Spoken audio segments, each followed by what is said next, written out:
Hello students. हम आजकल पढ़ रहे हैं the story of the first cities, प्रथम नगरों की कहानी। और इस अध्याय में हम लोग पढ़ रहे हैं हड़प्पा के नगरों के बारे में, दूसरे शब्दों में सिंधु घाटी की सभ्यता के बारे में। अब तक हम लोग पढ़ चुके हैं सिंधु घाटी के काल, उसकी खोज, उसकी नगर योजना, जल निकास योजना, सामाजिक, धार्मिक, आर्थिक, राजनीतिक जीवन के बारे में। कुछ और भी महत्वपूर्ण टॉपिक्स जो हैं वो इस चैप्टर से बनते हैं, जिनके बारे में आपको जानकारी होनी आवश्यक है। तो आज हम उन्हीं छोटे छोटे टॉपिक्स के बारे में डिस्कस करते हैं। सबसे पहले है हड़प्पा के लोगों की कला, मीन्स आर्ट, यानी वो किन किन कलाओं में रुचि रखते थे। जो भी वस्तुएं हमें खनन में प्राप्त हुई हैं, उनके आधार पर हमें ये पता चलता है कि सिंधु घाटी के लोग हर तरह की कला में पारंगत थे। वो लोग, चाहे वो मूर्ति कला थी, मिट्टी के बर्तन बनाने की कला थी, आभूषण बनाने की कला थी या चित्रकला थी, सभी क्षेत्रों में उन्होंने आश्चर्यजनक उन्नति की थी। जैसे उदाहरण के लिए मूर्ति कला, हड़प्पा के जो लोग थे वो बहुत अच्छे शिल्पकार थे। ये मूर्ति निर्माण में बहुत निपुण थे। मूर्तियाँ पत्थर, टेराकोटा मतलब पक्की मिट्टी, और अनेक प्रकार की धातुओं से निर्मित की जाती थी। पत्थर से निर्मित मूर्तियों में से मोहनजोदड़ो से प्राप्त एक वृद्ध व्यक्ति, जिसे इतिहासकारों ने पुरोहित राजा की मूर्ति का नाम दिया है, ये हमें मिली है। यह मूर्ति सफ़ेद पत्थर से निर्मित है। इसमें एक व्यक्ति ने अपने शरीर को एक शॉल से लपेटा हुआ है, जिस पर 3 पत्तों का नमूना बना हुआ है, और इसकी आंखें बड़ी और अर्ध खुली यानी आधी खुली हैं। तो ये एक महत्वपूर्ण मूर्ति है जो हमें सिंधु घाटी के लोगों की मूर्ति कला की विशेषताओं के बारे में जानकारी देती है। इसके अलावा बहुत संख्या में देवी माँ की मूर्तियाँ मिली हैं। ये मूर्तियाँ नग्न हैं। ये मूर्तियाँ बहुत ही सुंदर हैं। बहुत सारे खिलौने हमें मिले हैं, बच्चों के लिए मनोरंजन के लिए बनाए जाते थे। लेकिन धातु से निर्मित एक मूर्ति हमें मिली है जो बहुत ही विख्यात है। ये एक कांसे की मूर्ति है और इसमें एक लड़की जो है वो नृत्य करती हुई नृत्य की मुद्रा में बनाई गई है, और इसे इतिहासकारों ने कांसे की नर्तकी का नाम दिया है। ये कला का अनुपम उदाहरण माना जाता है।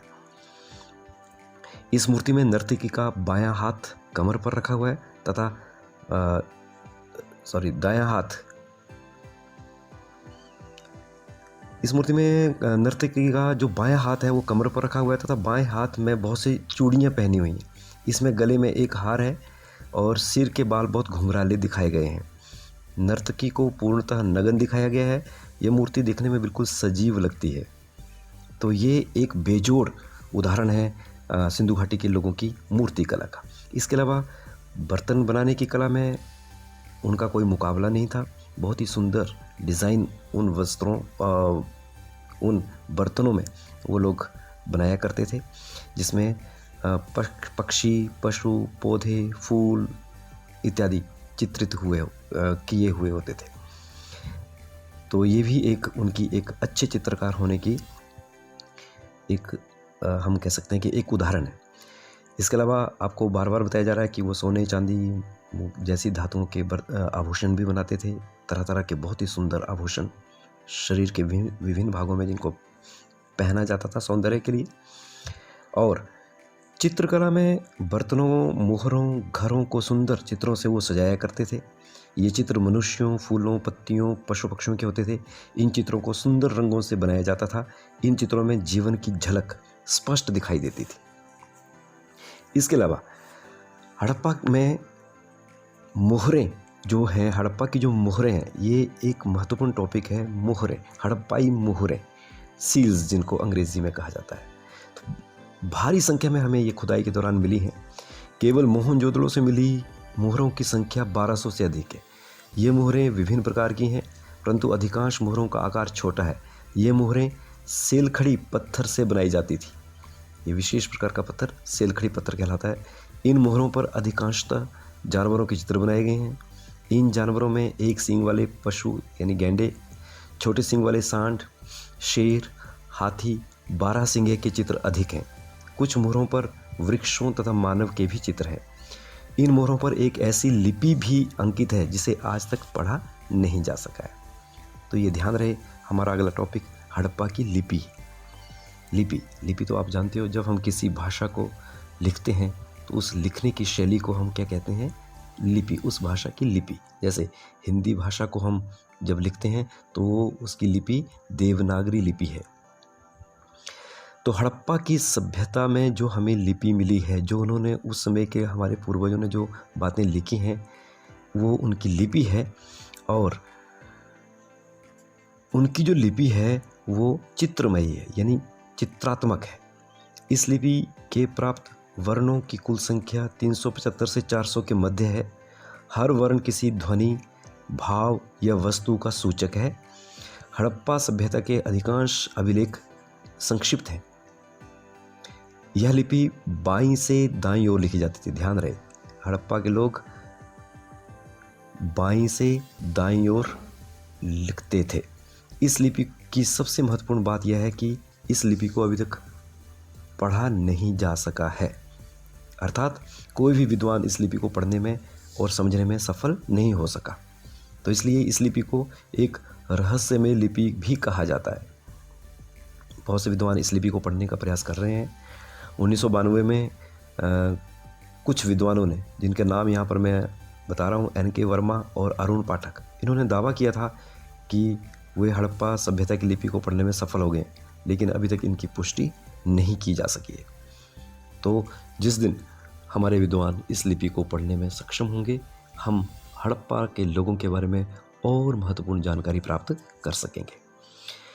हड़प्पा सभ्यता का जो अगला टॉपिक है वो है उसका पतन। आपको बताया जा चुका है कि हड़प्पा सभ्यता जो लगभग 3500 ईस्वी पूर्व से 1900 ईस्वी पूर्व, या दूसरे शब्दों में 3000 ईस्वी पूर्व से 2000 ईस्वी पूर्व के बीच में फली फूली, ये कहाँ गायब हो गई? इसका पतन क्यों हुआ? क्योंकि उत्थान और पतन इतिहास की दो प्रमुख प्रक्रियाएं हैं, और उत्थान और पतन के कारणों को जानना इतिहास के छात्रों के लिए आवश्यक है। तो हमारा अगला टॉपिक है हड़प्पा सभ्यता का पतन। हड़प्पा, ये बात आप लोग सभी जानते हैं कि जिस चीज़ का जन्म होता है उसका अंत भी अवश्य है। हड़प्पा सभ्यता भी हजारों सालों तक फलती फूलती रही, लेकिन एक समय आया कि इसका भी पतन हो गया। और इसके पतन के जो प्रमुख कारण हम लोग इतिहास में जानते हैं, उनमें सबसे पहला कारण है आर्यों के आक्रमण। ऐसा माना जाता है कि सिंधु घाटी की सभ्यता के पतन में आर्यों ने अपना महत्वपूर्ण योगदान दिया था। दूसरे शब्दों में, आर्यों ने अपने आक्रमणों के द्वारा इस सभ्यता को तहस नहस कर डाला। इसके अलावा, आर्यों के आक्रमण के अलावा एक दूसरा कारण है बाढ़। आप लोग जानते हैं कि सिंधु घाटी की सभ्यता या हड़प्पा सभ्यता जो है वो नदियों के आसपास स्थापित हुई थी, और नदियों में प्रतिवर्ष बाढ़ों का आना एक स्वाभाविक बात है। तो संभवतः भारी बाढ़ आने की वजह से सिंधु घाटी के नगर डूब गए होंगे और उनका पतन हुआ होगा, ऐसा इतिहासकारों की राय है। एक और कारण माना जाता है इसके पतन का भूकंप। हड़प्पा सभ्यता का विनाश यहाँ आए विस्तृत पैमाने पर भूकंप के कारण हुआ। इस कारण अनेक नगरों का नामो निशान मिट गया। इस भूकंप के कारण अनेक नदी मार्ग भी बदल गए और अनेक बस्तियां उजड़ गईं, ऐसा विद्वानों का मत है। एक और कारण माना जाता है पर्यावरणीय असंतुलन, पर्यावरण का बदल जाना। आरंभ में हड़प्पा क्षेत्र में व्यापक स्तर पर वर्षा होती थी, काफ़ी जंगल पाए जाते थे, नगरों के भवनों में तथा ईंटों को पकाने के लिए लकड़ी की भी आवश्यकता पड़ती थी, अतः जंगलों को काटा जाने लगा। जंगलों की कमी के कारण जलवायु में परिवर्तन आया। वर्षा की कमी से भूमि को बंजर बना दिया गया। अकाल पड़ने लगे, जिस कारण हड़प्पा का विनाश हुआ। एक और कारण माना जाता है महामारी। कुछ इतिहासकारों के अनुसार हड़प्पा सभ्यता का विनाश किसी महामारी जैसे प्लेग, मलेरिया के कारण हुआ। इस महामारी के कारण बड़ी संख्या में लोगों की मृत्यु हो गई। जो लोग जीवित बचे थे उनके स्वास्थ्य पर प्रतिकूल प्रभाव पड़ा। इससे हड़प्पा सभ्यता के विकास को गहरा आघात लगा। तो ये कुछ महत्वपूर्ण कारण थे जिनके बारे में अक्सर आपसे पूछा जा सकता है कि हड़प्पा सभ्यता का विनाश क्यों हुआ। तो आपको बताया गया हड़प्पा के विनाश के बारे में। अब एक और टॉपिक जो हमारा इस चैप्टर में बचता है वो है हड़प्पा सभ्यता की देन, लीगेसी ऑफ हड़प्पन सिविलाइजेशन। क्या दिया है? आज हम हड़प्पा के लोगों को क्यों याद करते हैं? क्योंकि उनकी कुछ ऐसी चीज़ें हैं जिनको हम आज भी अपना रहे हैं। हम कह सकते हैं कि हम आज भी उनके ऋणी हैं, कर्जदार हैं। तो आइए देखते हैं कि हम उनकी किन बातों के लिए क्या कहते हैं, हम कह सकते हैं कि हम ऋणी कहाँ हैं, उन्होंने हमें ऐसा क्या दिया, उनकी क्या देन थी हमारे लिए। सबसे पहले जो सबसे बड़ी देन मानी जाती है वो है हड़प्पा सभ्यता ने हमें योजनाबद्ध ढंग से नगरों का निर्माण करना सिखाया। यानी आज जो हमारे आधुनिक नगर आप लोग जानते हैं कि खुली खुली सड़कें या भवन निर्माण का एक विशेष एक शैली या एक प्रबंधन जो किया जा रहा है, वो हमने कहाँ से सीखा? हड़प्पा के सभ्यता से ही सीखा। पक्की ईंटों के मकान आज बनाए जाते हैं, ये हमने कहाँ से सीखा? हड़प्पा के लोगों से। भवन हवादार हों, खुले हों, 2-3 मंजिल यानी अलग अलग मंजिल अनेक मंजिलों के हों, ये भी हमने कहाँ से सीखा? हड़प्पा के लोगों से। दूसरा, हड़प्पा सभ्यता का नगर प्रबंध भी सर्वोत्तम था, आप लोगों को बताया जा चुका है। उनकी सड़कें और गलियां चौड़ी बनाई जाती थी, प्रकाश का पर्याप्त प्रबंध हुआ करता था, गंदे पानी की निकास के लिए नालियों की उत्तम व्यवस्था थी, बर्तन तथा ईंटें बनाने वाली भट्टियों को शहर से दूर बनाया जाता था ताकि वातावरण प्रदूषित न हो। निसंदेह आधुनिक नगर पालिकाओं के लिए ये हड़प्पा सभ्यता की बहुत बड़ी देन थी। इसी तरह से एक और देन, हड़प्पा के निवासियों से हमने ग्रहों और नक्षत्रों के अध्ययन के आधार पर बाढ़ आने की संभावना का पूर्व अनुमान लगाने की कला सीखी। एक और देन, व्यापार के लिए बैलगाड़ियों तथा नावों का प्रयोग हड़प्पा की सभ्यता की ही देन थी। एक और, हड़प्पा सभ्यता के लोगों ने विश्व इतिहास में सर्वप्रथम कपास की खेती प्रचलित की थी। यानी कपास के वस्त्र हड़प्पा की देन है। मूर्तिकला, चित्रकला, आभूषण, खिलौने, बर्तन, मोहरें बनाने की कला हमने कहाँ से सीखी? हड़प्पा के लोगों से। आज भी खेले जाने वाले शतरंज का खेल तथा वस्तुओं को तोड़ने के लिए प्रयोग में लाए जाने वाले छोटे बड़े बाटों का प्रयोग हमने कहाँ से सीखा? हड़प्पा के लोगों से। आधुनिक स्त्रियों द्वारा किए जाने वाले अनेक श्रृंगार हड़प्पा सभ्यता के समय में भी प्रचलित थे।